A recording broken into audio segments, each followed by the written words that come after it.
Jessore road একটা video করে রাখি, এত পুরনো একটা রোড, একদম এদিকে তো আসাও হয় না। ওটা না, এখনো সমান ইম্পর্টেন্স আছে। এই বনগাঁ পেট্রাপোলের যে গাড়িগুলো সব এই রুট থেকে পাস হয়। আমাদের বিএসএফ এর গাড়িরও প্রচুর প্রেশার থাকে এই রাস্তায়। আমি বহু বছর আগে একবার অফিসিয়ালি ব্যাক করছিলাম, রাত তখন 12:30 একটা বাজে, শীতের রাত, উড়ে গাড়ি তখন জ্যাম, ওই সামনে ইয়ের মুখটায় জ্যাম পড়ে গেছে।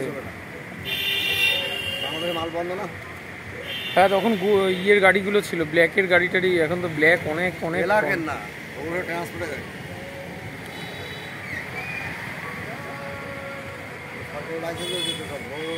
এটা কি ধরমপুর নাকি ধর্মপুর? কলাসিম, কলাসিম। সামনে গিয়ে কুলপুকুর কালীবাড়ি, তাই তো?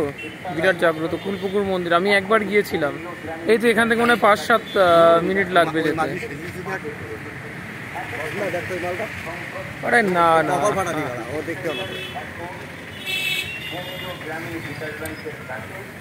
ভিউটা গ্রামীণ এরিয়া তো, ভিউটা খুব ভালো লাগছে।